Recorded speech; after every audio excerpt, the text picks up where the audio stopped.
Delhi NCR में प्रदूषण का कहर लगातार जारी है। हरियाणा के कई जिलों में एक्यूआई में बढ़ोतरी दर्ज की गई है। कई शहरों में 300 के पार एक्यूआई दर्ज किया गया। लोगों को सांस लेने में भारी परेशानी हो रही है। दिल्ली एनसीआर में बढ़ता प्रदूषण लगातार लोगों के लिए मुश्किल का सबब बना हुआ है।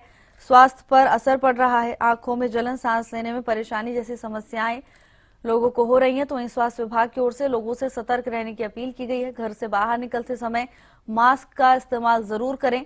बता दें कि हरियाणा के भी कई जिलों में एक्यूआई में बढ़ोतरी दर्ज की गई है, जिसका साफ तौर पर मतलब है कि वायु की गुणवत्ता खराब हो रही है। वायु की गुणवत्ता में गिरावट आ रही है। कई क्षेत्रों में आबो हवा जहरीली हो गई है। सीधे तौर पर असर लोगों के स्वास्थ्य पर पड़ रहा है। अस्पतालों में मरीजों की लंबी कतार देखने को मिल रही है। तो वहीं दूसरी तरफ स्वास्थ्य विभाग की ओर से तमाम गाइडलाइंस जारी की गई हैं। लोगों से सतर्कता बरतने की अपील स्वास्थ्य विभाग की ओर से की गई है। बढ़ते प्रदूषण के चलते विजिबिलिटी भी काफी लो हो गई है। स्मॉग के चलते दुर्घटनाओं का खतरा बढ़ गया है। कई शहरों में 300 के पार एक्यूआई दर्ज किया गया है। दिल्ली एनसीआर में प्रदूषण का कहर कम होने का नाम नहीं ले रहा है। लगातार प्रदूषण बढ़ता जा रहा है। हवा की गुणवत्ता में गिरावट दर्ज की जा रही है। कई शहरों में एक्यूआई 300 के पार दर्ज किया गया है।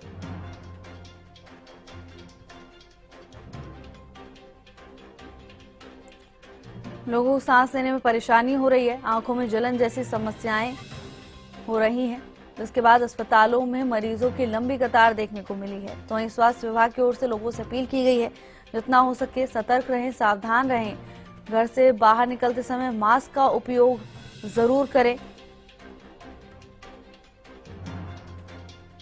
कई शहरों में एक्यूआई 300 के पार दर्ज किया गया है। हालात चिंताजनक बने हुए हैं। स्वास्थ्य संबंधी समस्याओं से लोगों को गुजरना पड़ रहा है। तो वहीं दूसरी तरफ स्मॉग के चलते दुर्घटनाओं का खतरा भी बढ़ गया है। स्मॉग के चलते विजिबिलिटी पर असर पड़ा है।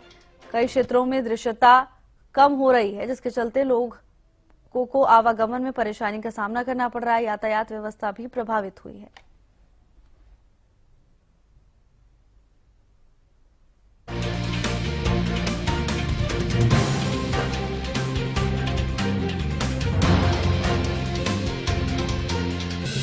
संजय कौशिक जुड़ चुके हैं तमाम जानकारी के साथ। संजय, क्या कुछ स्थिति फिलहाल बनी हुई है? क्या एक्यूआई दर्ज किया गया है क्षेत्र में?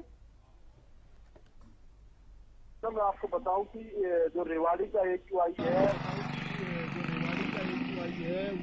वो 243 दर्ज किया गया है। और आपको बता दूं कि लगातार जो है ये जो एक्यूआई है खराब स्थिति में बना हुआ है। बीच में तो स्थिति ये आ गई थी, क्योंकि जो एक्यूआई मापक लगा हुआ है वो धारवेड़ा में लगा हुआ है। तो बीच में स्थिति तो ये आ गई थी कि 300 पार काफी खराब स्थिति में था। लेकिन बात करें कल की, तो कल का एक्यूआई 243 था। और जो आज की बात करें तो आज भी लगभग यही स्थिति बनी हुई है।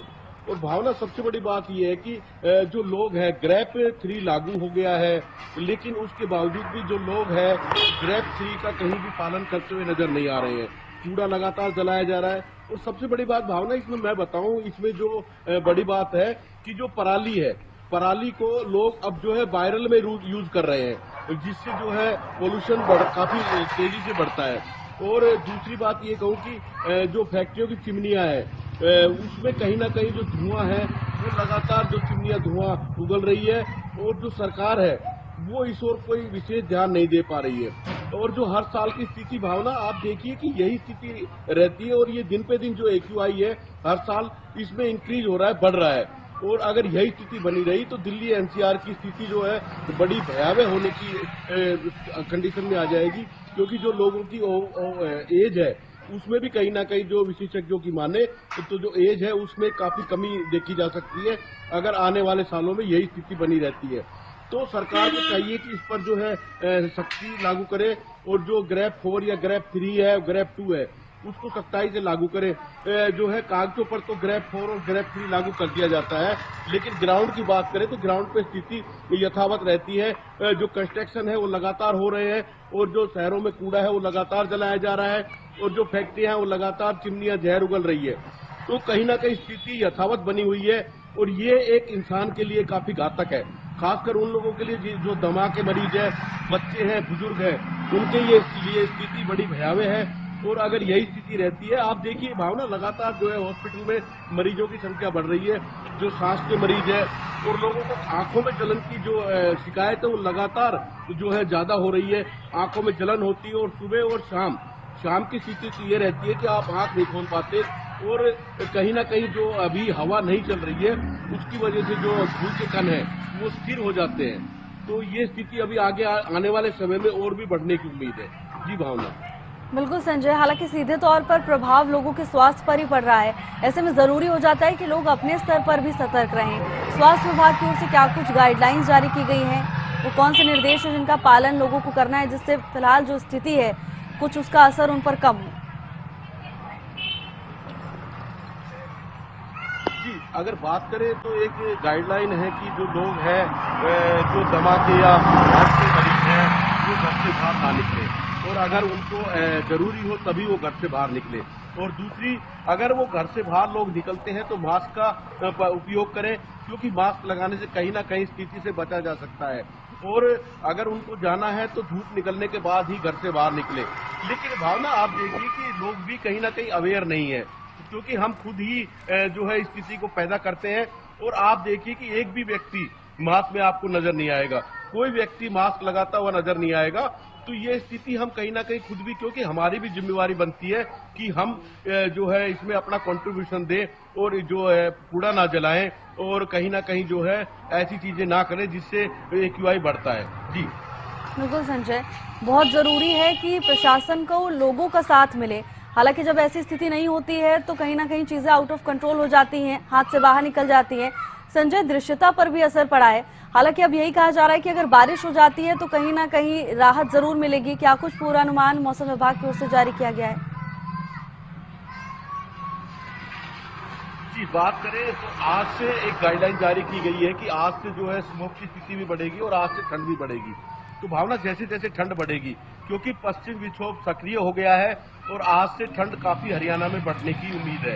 ये बात जो हमारे मौसम वैज्ञानिक है उन्होंने कहा है। और अब अगर ठंड बढ़ती है तो सीधी सी बात है स्मोक भी बढ़ेगा। अभी बात करूं तो मैं अभी तो धूप रेवाड़ी में निकली हुई है, लेकिन बात शाम की करते हैं तो शाम के समय में पूरी तरह से, एक तरह से कह सकता हूँ कि स्मोक पूरी तरह से छाई रहती है और लोगों को कहीं ना कहीं सांस लेने में और जो है आंखों में जलन की शिकायत ज्यादा होती है। और बात भावना प्रशासन की करने लगे तो प्रशासन चाहे तो इस AQI को कुछ ना कुछ कम कर सकता है, क्योंकि जो वो अगर ग्रेप 4 लागू करता है या ग्रेप 3 लागू करता है, अगर उसकी सख्ताई से पालना प्रशासन करवाए और लोगों को अवेयर करे तो ये स्थिति कहीं ना कहीं जो है कम हो सकती है। लेकिन प्रशासन सिर्फ कागजों तक ही सीमित रहता है और कागजों में ग्रेप 4 और ग्रेप 3 लगाकर अपनी जो है ये तमाम चीजें हैं जिनका ध्यान रखना है। संजय, आपको बीच में रोकना चाहूंगी, आप बने रहिएगा, आपके पास वापस लौटेंगे।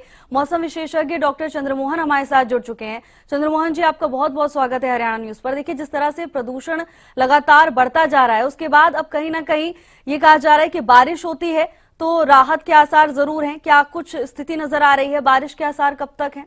जी देखिए, अभी अगर हम बात नवंबर महीने की करते हैं तो नवंबर महीने में बारिश की कोई संभावना नहीं है।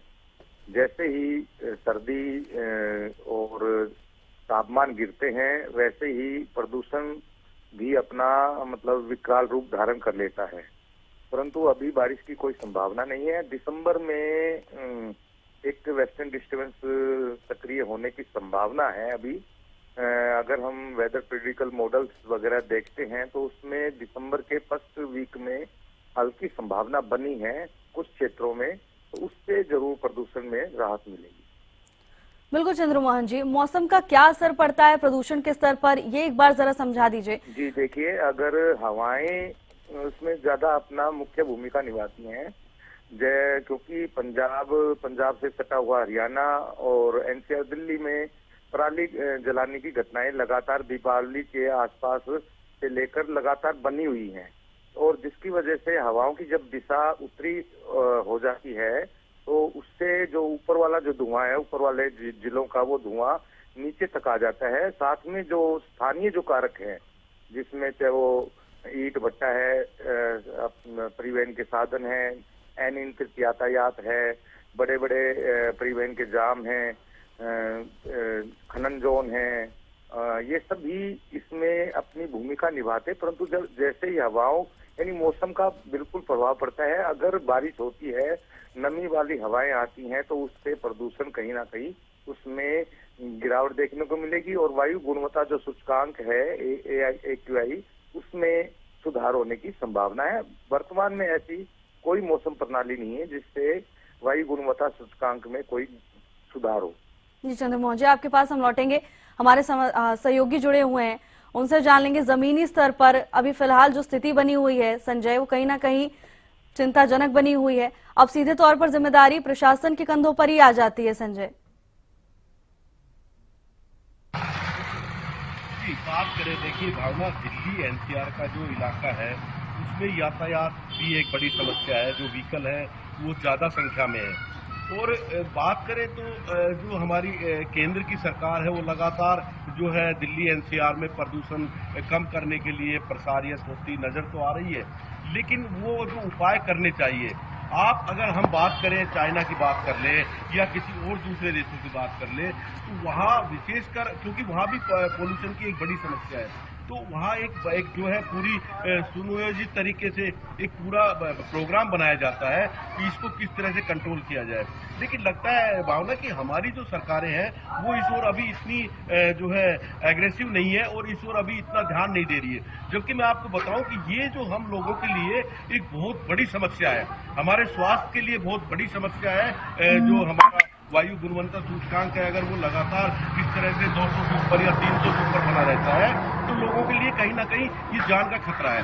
और आपको बताऊं कि जो पोल्यूशन है दिल्ली NCR में, पोल्यूशन की वजह से कई हजारों मौतें होती है, लेकिन लगता है सरकार इस ओर ध्यान देना ही नहीं चाहती। अगर सरकार इस ओर ध्यान दे और एक नीति बनाए जिसको सख्ती से लागू किया जाए तो कहीं ना कहीं इसमें कमी आ सकती है। लेकिन लगता नहीं है कि हर साल जो AQI है वो लगातार अपने जो पिछले रिकॉर्ड है वो तोड़ता हुआ नजर आता है। तो इससे कहीं ना कहीं हम सभी लोगों के लिए, दिल्ली NCR में या दिल्ली में रहने वाले लोगों के लिए एक बड़ा जो खतरा है और वो स्वास्थ्य के लिए है। जी भावना। बिल्कुल संजय, आप बनी रहेगा, आपके पास वापस लौटेंगे। चंद्रमोहन जी, जिस तरह से अभी आपने बताया कि अभी तो बारिश के कोई आसार नहीं है, लेकिन क्या उससे पहले लोगों को राहत मिले, इसका कोई अल्टरनेटिव नहीं है? कृत्रिम बारिश का एक ऑप्शन निकलकर सामने आता है, कैसे प्रभावी होता है, इसके पीछे क्या साइंस है? ये कृत्रिम बारिश है वो एक महंगी प्रक्रिया है। हालांकि दिल्ली सरकार ने पिछले दिनों दिवाली के बाद ये प्रक्रिया स्टार्ट की थी, तो इसमें कुल मिला के जब बारिश होती है तो प्रदूषण जो इसके जो जहरीले प्रदूषक होते हैं वो बैठ जाते हैं बारिश की वजह से। परंतु वही बात है कि सरकार कब डिसीजन ले इसके बारे में अभी कोई उन्होंने नोटिस या कोई उन्होंने अभी सूचना या जानकारी नहीं दी है। चंद्रमोहन जी, क्या कोई और अल्टरनेटिव फिलहाल नहीं है इस स्थिति पर नियंत्रण पाने के लिए? देखिए, मैंने पहले ही बताया था कि इसमें मौसम का ज्यादा प्रभाव पड़ता है।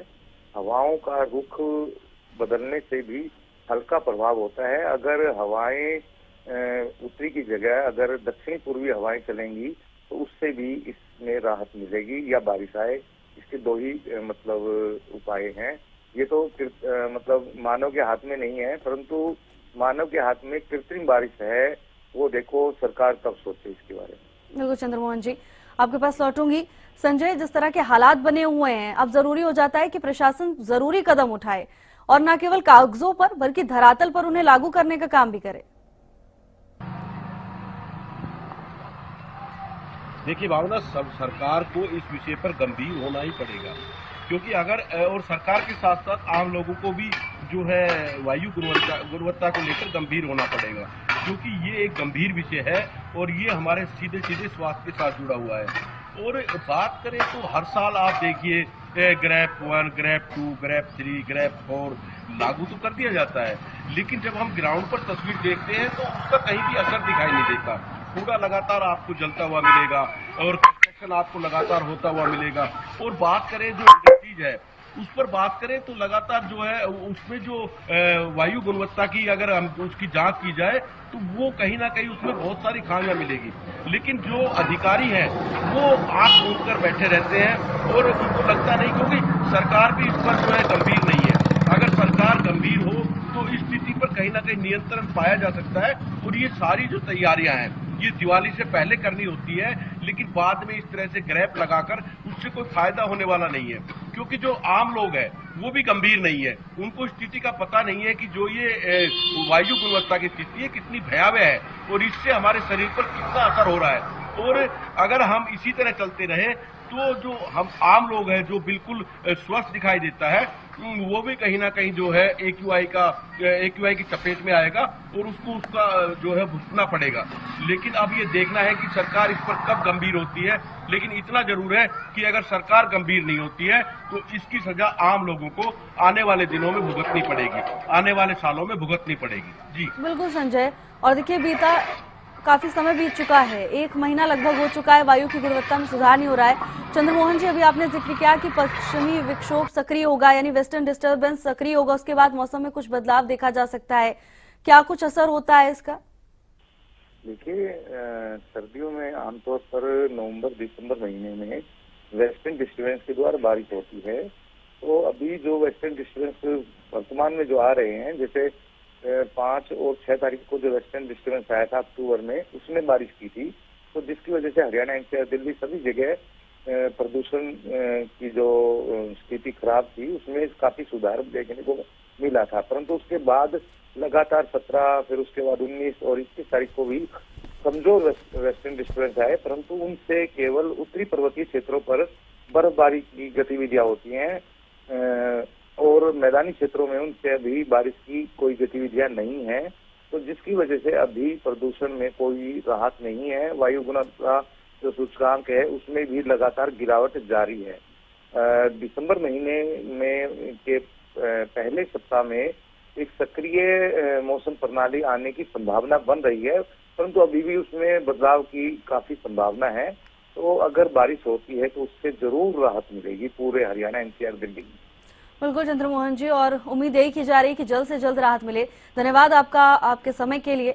संजय, जिस तरह से लगातार प्रदूषण का स्तर बढ़ रहा है, लोगों के स्वास्थ्य पर सीधा प्रभाव पड़ रहा है। हालांकि अब प्रशासन की ओर से क्या कुछ रिपोर्ट है वो आपने जमीनी स्तर से हमें बताई। धन्यवाद आपका हमारे साथ जुड़ने के लिए।